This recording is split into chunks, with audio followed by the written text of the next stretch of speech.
I'm Cameron. I spent years building my career and creating a life I loved. And when my Prince Charming finally showed up, he had 4 kids in tow. Fast forward through lots of mistakes made and lessons learned, step-family life was much more complicated than I realized. If you're looking for help with blended family life, you're in the right place. Welcome to the Stepmom Diaries, where we keep it real as we dish about all the things. This is your weekly dose of blended family inspiration and encouragement. You're not the wicked stepmother, so let me help you find your fairy tale ending. Come on, let's do this.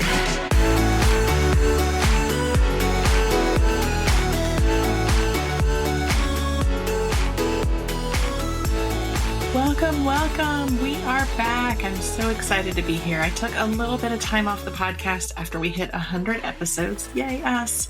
And it's been a real whirlwind these last few months.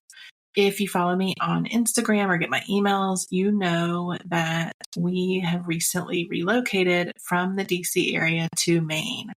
Now, I had been in DC for 25 years, not to age myself, but I was a baby when we moved there. But even though we've been splitting time in Maine for the last few years, being up here full time is a pretty huge adjustment. And I have been a busy little bee since we started this move. We have done it in several iterations, but we are finally starting to feel settled. We are not totally out of boxes yet, but we're close and we're getting cleaned out and organized and all that good stuff. And I literally have been a busy bee because we are getting bees this summer, which we've also spent some time on. We're really excited about it, but we went to bee school this spring to learn all the things. So stay tuned. I'm sure I'll post on social media about that and send some updates in my emails. I am excited, but also slightly nervous. So we'll see how this little experiment plays out. And as usual, I have also been working on a lot of fun new things for you. So make sure you're following me on social. I'm at Stepfamily Solutions on all the platforms, and that you're subscribing to my weekly emails to stay up to date. If you have followed me for a while or have listened to previous episodes, you know how important I feel like it is to get you tools that are based on expert advice and research.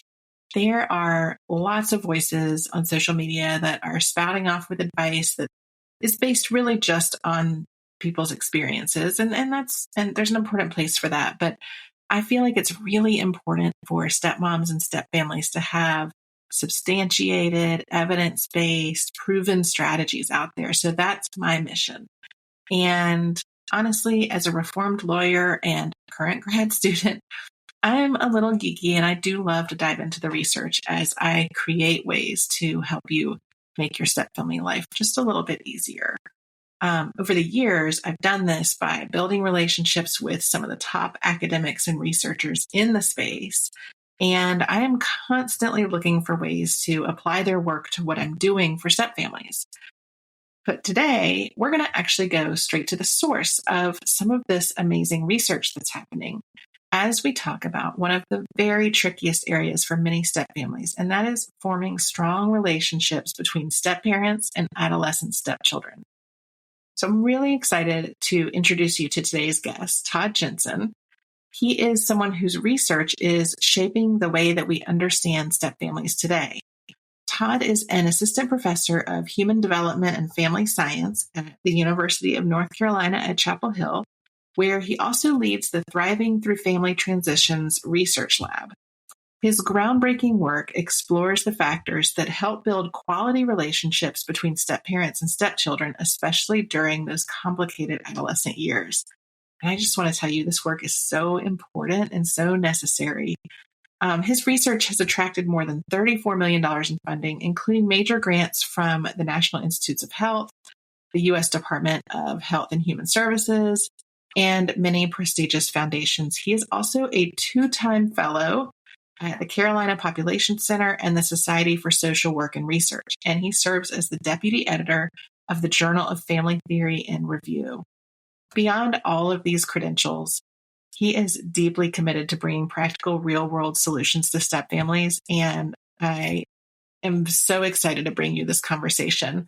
We are talking about some insights from his newest study, which centers around specific advice that adolescents themselves have provided on how step parents can best navigate their new and challenging role. And this is such an interesting study because, I don't know if it's the first time, but it's the first time I have read about. He is talking to the kids themselves to see what meant a lot to them and the things that they would tell step parents to do. So he and I are going to get into some of the key things that he found in his research and some of the key themes like patience and authenticity and how to integrate into your step family. And these insights aren't just fascinating. They're actually really practical and helpful. And Todd is an incredibly thoughtful expert. I am going to link to his research and his latest article in the show notes, which you can find at stepfamilysolutions.com/episode 101. So let's dive in right now with Dr. Todd Jensen. Todd, welcome. Thanks for having me. Yeah, so excited to have you here. So let's dive in. Usually I like to ask my guests their step-parent origin story. You are not a step-parent, but you grew up in a step family. So tell me about that, but also what got you interested in doing this kind of work? How did your background and experience lead to you doing this stuff now? Sure. Happy to jump in. So my origin story, I was probably about 13 or 14 when my parents divorced. I was the youngest of 4 boys. So at that time, you essentially had 4 teenage boys in the household. Oof, that's tough. And yeah, that's a precarious situation. Well, yeah, it was the wild west for quite a while. And so my parents split.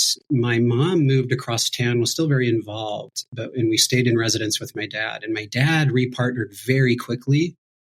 And so into our household came his new partner and her son, who was younger than me. So I had a younger step brother as a result of that transition. So I lived in that household for several years and kind of had the experience of navigating both a step sibling relationship and the stepmother relationship. And I think even experiences I had prior to those structural transitions in my family, I just had this increasing fascination with social science and behavioral science and how do these family relationships work? What are these all about? What's everything that goes into how these relationships unfold over time? And so that really launched me into a undergraduate degree in human development and family science. Then I was in a position where, falling in love with all that content, I said, well, I want to be able to apply this. I want to get into the room with couples, with families, with individuals, and be as helpful as possible. So that really thrust me into a Master of Social Work program, which was clinically focused. So I was trained as a clinical social worker, was moving toward, independent clinical licensure. But along the way, I fell in love with the whole research process. And I was just endlessly excited with this idea that I could inform through research the way that practice was being done with families generally and step families in particular. So that just felt like magic to me. And I just couldn't believe you could enter into a career where you could get paid to do that. So I was really excited about that. So that thrust me further into a PhD in social work here at the University of North Carolina. And I've been an academic researcher since. And I think some of those early step family experiences raised a lot of important questions in my mind about how can we go about these relationships in ways that feel optimal to everyone involved? How can we liberate step families from unrealistic expectations that are imposed upon them? How can we liberate step parents from the kind of typical parenting scripts that just might not work well? How can we bring the voices of young people to these conversations to yield insights that might help us do all this well?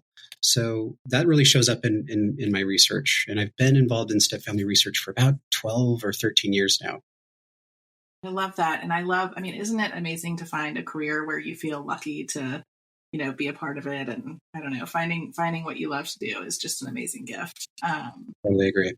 So you're out with a new paper, and I'd love to just kind of talk about it a little bit because it's exactly the kind of thing that I wish I had had as a new stepmom. And it talks about advice for new step parents, but it's from the perspective of adolescent stepkids. And you went through and you actually talked to a bunch of stepkids and did a study about, what their thoughts were, what their advice would be if they could go back and, give their stepmom or stepdad advice on how to do all this. So give me the top line, because I think this is so fascinating for our stepmom audience, in terms of, gosh, I hadn't thought about things from this perspective or whatever. So go through top line, like tell me about the study and then the top line findings. And then I want to kind of dive into some of the things. Yeah, sure. I'm happy to chat about this particular paper.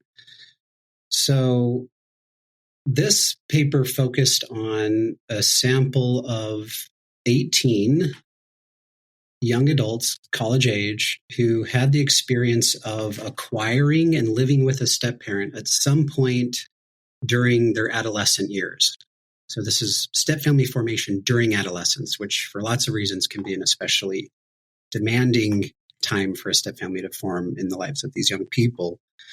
And I want to say this, given your audience, or at least a large share of your audience, these wonderful step-parents out there, in these interviews I conducted, these young people, having had some amount of time to reflect, they were talking about things that happened sometimes multiple years ago. They had such empathy and largely positive regard for their step-parents. They reflected back on how they as adolescents might not have been helpful in the formation of these relationships. They acknowledge that openly. They say,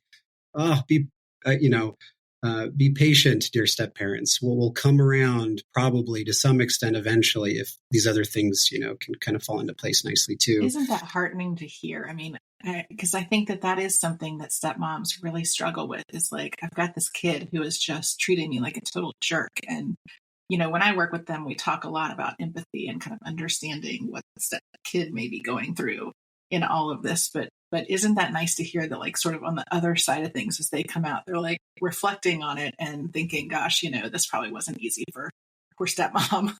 Yes.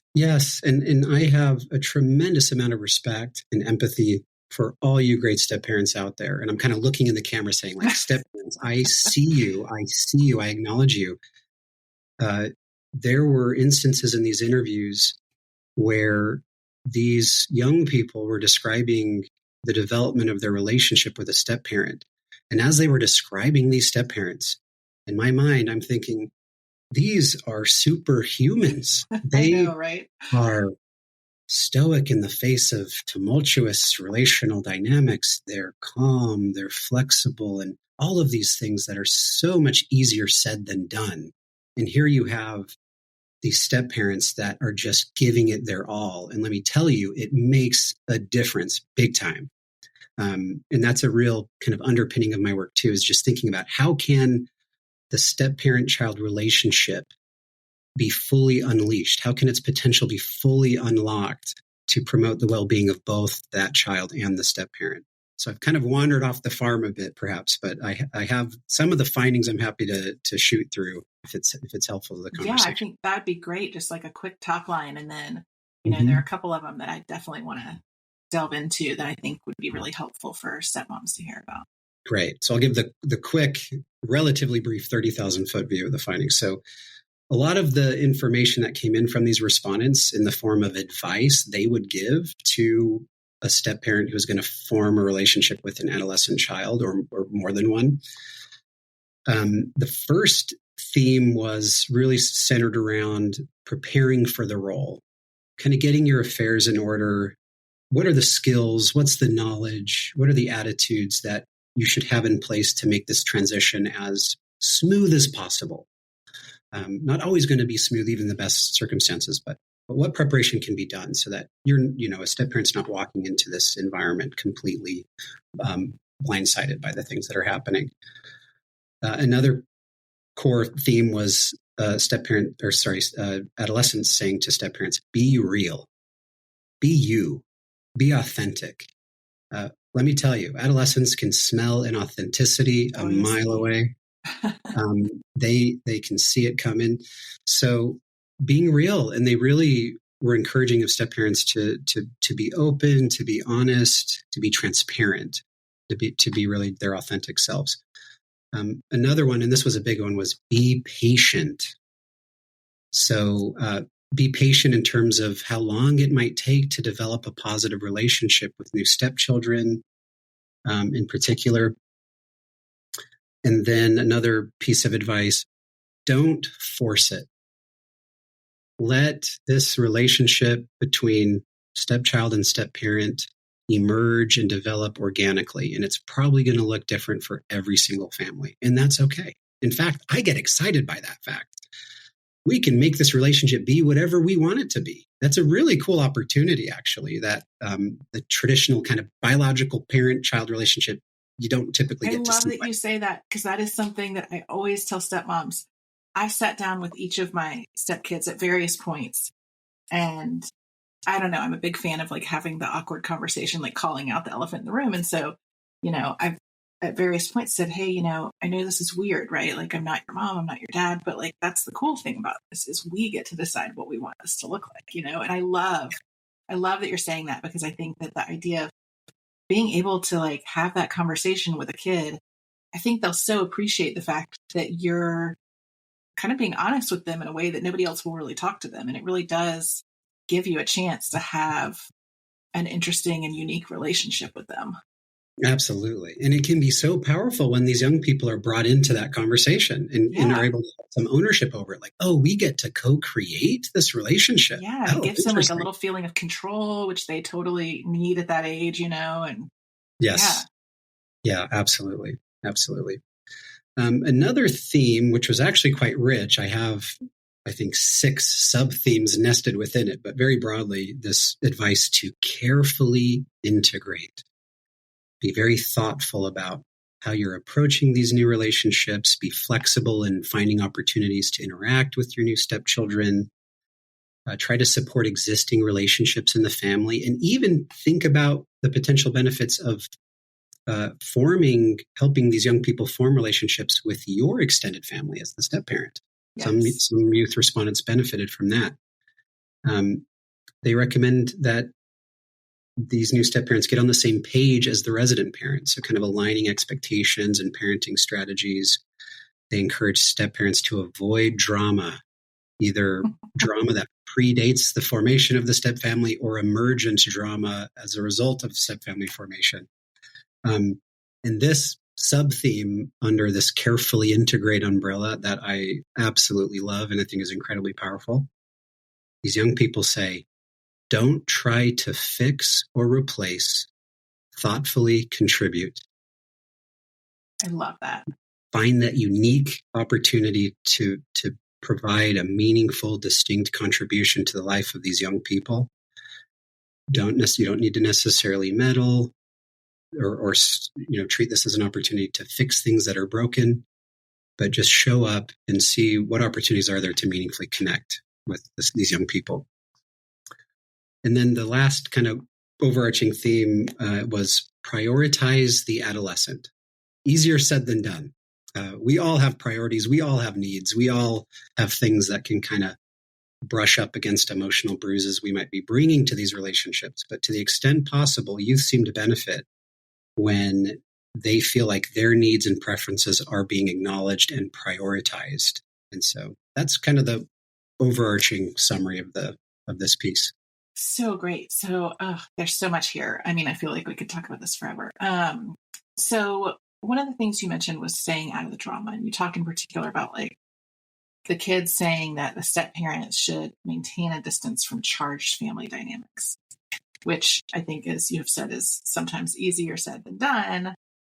Talk to me about what that looks like in families where maybe there is a lot of conflict with, the in-house parent and the other house parent. Like, what about situations where, the stepmom is kind of plugging along in her house, but the other household is maybe coming after her a little bit and trying to pull her into drama? How does stepmom say, okay, easy for me to say that I shouldn't be involved in drama, but like I'm getting pulled into this stuff. Well, I love that you just used the language pulled into, because I was already thinking about the kind of gravitational pull of drama. Yes. And the kind of black hole magnitude drama that we're kind of orbiting around. Because we see a lot of situations where, like a kid will come over to, on a custody week and I'll say to stepmom, "Oh, my mom says you're a real, what?" Well, stepmom's not really asking for that, but here we are, Yes. Yeah. This kind of probably points back to some of the pieces of the conversation we were having a bit earlier, where this is all tremendously easier said than done. There are these occasions, perhaps not infrequently, where you have monumental amounts of drama and you have these step parents inserted into this world. Maybe there was a whole lot of drama before they got there, and maybe there's a whole lot more now that they're there. How do they stay out of that? And again, this is where I think I was seeing some superhuman level characteristics on the part of step parents, such that I, again, have tremendous reverence for and respect for and admiration for these step parents. But some of these step parents were able to not let that gravitational pull take them in, as hard as that is. Again, if the goal is to develop a positive relationship with your new stepchildren, avoiding that drama to the fullest extent possible is going to yield many, many dividends. If you have other priorities, maybe you could jump right into the drama and tussle a bit. So from the youth's perspective, if they notice the step parent doing everything they can to steer clear, steer clear of the drama, the young stepchild, this young person, this adolescent, is probably going to foster a lot of respect for their step parent, saying, "Wow, all of my other caregivers are making this really tough for my step parent. I'm actually feeling quite sympathetic toward my step parent based on how hard they're working to stay out of this." And I think it's important to note too that the child may not consciously recognize it right then, and they certainly may not act like it right then. And you have to kind of gut it out, right? And then 100% hope that. And I always remind people, like, kids are only kids till they're 18. Like at some point in their mid-20s, 26, I think is the age, right, when your brain fully develops. At some point, they become adults and they can look back and reflect on some of this stuff. And they may not ever say, "Hey, I'm sorry, I was a jerk." But like chances are they probably recognize that, you were in sort of a no-win position. Yeah, such a great point. So consistent with my data. They were able to say years later, "Oh yeah, I was a nightmare for a little bit." Yeah. I made it really tough on them and didn't really mention it then, but I'm mentioning it now. And I'm aware of it now that, wow, I was. And also probably most of us would say that about ourselves as teens, right? Like, I know I was a nightmare. I don't think I was a walk in the park. Sure. So talk to me a little bit about the relationship. You talk in the paper about, and you mentioned, potentially encouraging a relationship with the step parents' extended family. And I love that idea. We've done it with our family. Like my parents are tight with my stepkids, and I've taken my stepkids to visit my cousins and stuff like that. Like we've kind of involved them and they know my family. I sort of assumed as a step parent that was like how most people approached it. But is that not, like, what did you find with the kids that you talked to? Like, did most of them feel like they knew their step parents' family, or was that not something that people do? Yeah, good question. There's definitely some mixed findings on this front. So when it comes to step parents being encouraged by these adolescents to support existing family relationships, such as their connection to a resident parent or non-resident parent, that was pretty consistent across the board. Yeah. What was a little more mixed was the number of adolescents who emphasized this piece we're talking about now, which is, "Hey, it was great when my step-parent was trying to forge connections between me and members of their extended family." Others either didn't mention it or actually mentioned that they'd prefer not to be integrated in that way. So I think a lot of this will come down to the individual preferences of an adolescent. But among those adolescents who did prefer it, they seemed to really benefit from this. It helped them feel seen and valued, and it ended up opening up this whole world of positive relationships that they hadn't considered. So it can be high value for those adolescents who really want to seek it. And the ones who didn't want to seek it, was that a situation where there was a lot of conflict in the home and they maybe also didn't want necessarily a close relationship with their step-parent? Or was that sort of like, hey, I just want to focus on what's right here in front of me and I don't want to bother with all these other people? Great question. I do think there was this dynamic of the adolescent kind of having some friction with their step-parent that persisted over time. So they were never able to quite get on the same page with each other. And so the adolescent wasn't necessarily interested in extending their connections to that step-parent's other family members. That makes sense. Yeah, I can see that. So you talk about being intentional about the time they're spending with the adolescent and, forming that relationship, but not being too forceful. And that's definitely in line with a lot of the research that I rely on, that we've seen, which is, don't push it too hard with the stepkids. What would be, your guidance on navigating that, as a new step-parent? Like, what's too much? What's not enough? What does that look like in a family? Oh, you're asking all the right questions. It's hard question, but it's a great question. It's a critical question, because I think this notion of timing and dosage is so intricate and so custom to the family that it does require a lot of awareness. I did see numerous instances in these data where youth really seem to benefit from having the opportunity to kind of make the approach to the step-parent, to invite them in when they felt like they were ready to do that. However, there were some adolescents that actually loved the step-parent taking initiative and trying to get involved early on. Perhaps what is going to matter the most, and this ties to other research I've been doing recently too, the tone that the step-parent brings to those interactions. If they emanate warmth and a sense of welcoming and a genuine interest in the child will feel that in a way that might help smooth over any missteps that do happen to some extent, because the child will say, wow, they kind of came at me quick with a lot, but I could tell they actually saw me. They cared about me. They wanted to connect with me. I felt warmth. I felt love. I felt support. So it's okay. So I think that maybe matters even more. It's just kind of that general tone that encases an attempt at interacting.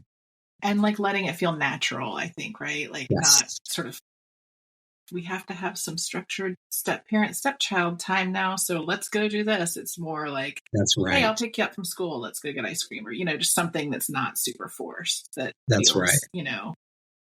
It's vibes based, right? We're not always vibes based with everything, but maybe we can be vibes based. That's right. I love it. Yeah. Throw out whatever handbook you think you have that's helping you here, and just feel what's happening and get a sense of, oh, this is too much too soon, or I need to back off, let them come to me, or maybe they do want me to come to them. I might even ask them, we can attune ourselves to the situation and just see what's the vibe. Yeah, I love that. Vibe space. So let's talk for a minute about the last one of these kind of three in terms of prioritizing the adolescent, let the adolescent be who they are. Because that's another one that I think sounds really like, okay, cool, I can let them be who they are. But then when it turns out that's maybe a little more challenging, when they are in those teen years, and maybe who they are at that moment in time is not super easy, right? And they might not even know who they are yet. They're still exploring totally. So that's right. Yeah, I mean, I know that Patricia Pappernow, talks a lot about, and you have spoken about, avoiding discipline, right? And letting the primary parent be the disciplinarian. And I subscribe to that wholeheartedly. But when you have a situation where you've got a kid who is acting out, who's doing things they shouldn't do, who's, this kid's really having a hard time and making your life difficult in the process, how do you let them be who they are? Like, how do you be that supportive voice when they're causing a lot of chaos in your household or for whatever reason, Maybe we bring in some of what we know is helpful for toddlers. I love right? it. I have a toddler at home, so I can say that, right? When toddlers are going about their business, they're going to be doing some things that are disruptive, not particularly helpful to anyone.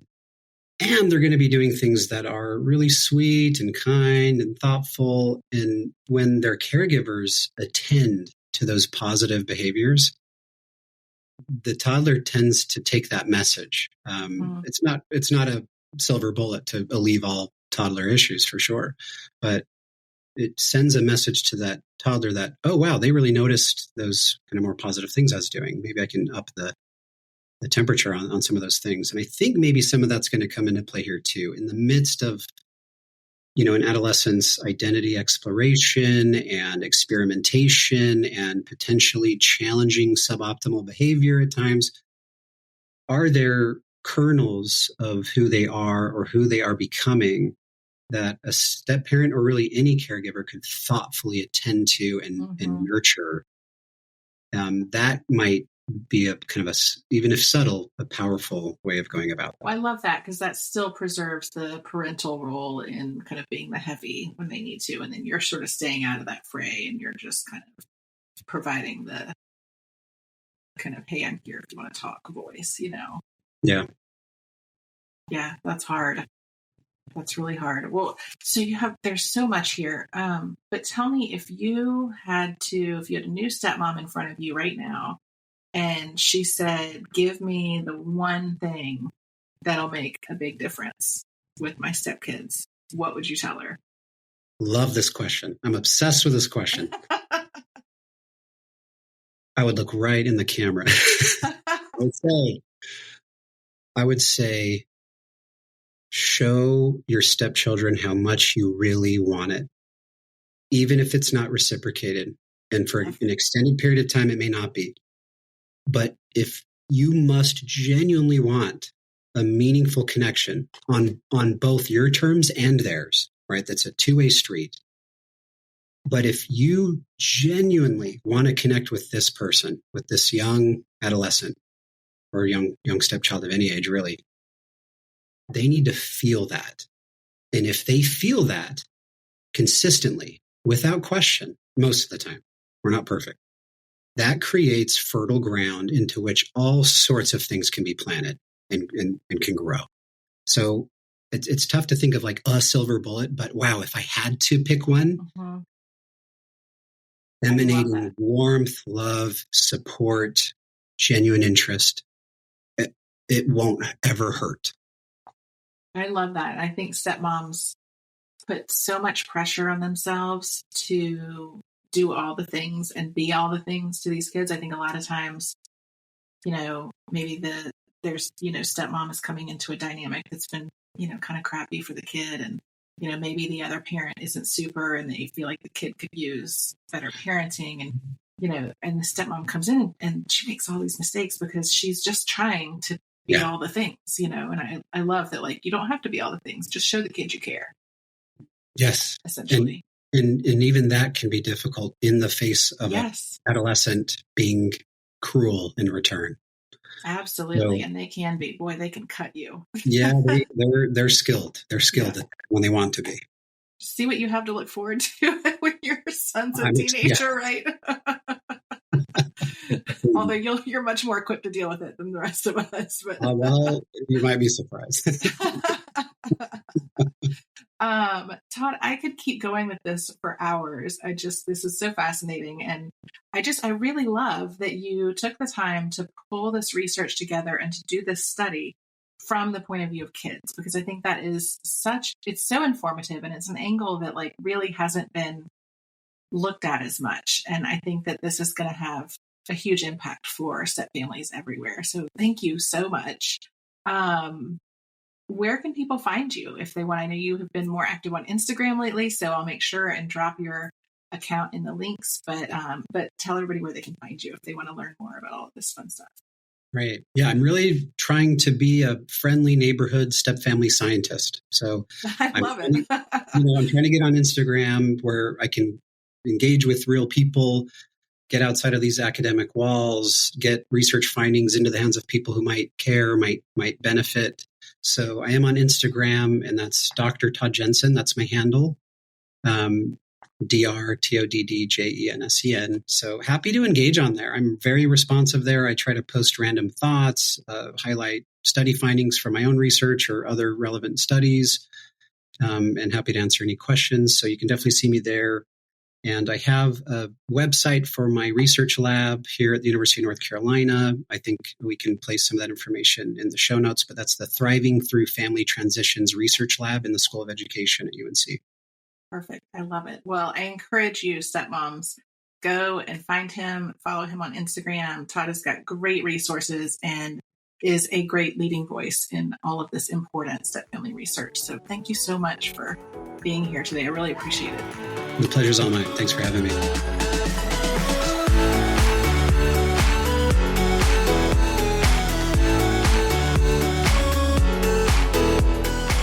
That's it for this week. If you've enjoyed our chat, I hope you'll help spread the word. Share this episode with friends and head on over to wherever you listen to podcasts and leave me a review. And don't forget, for more great stepmom content, head on over to thiscustomlife.com and follow me on social media. Just search This Custom Life on Facebook, Instagram, Twitter, and Pinterest. Until next time, you keep being you and know that we are in this together. See you here next week.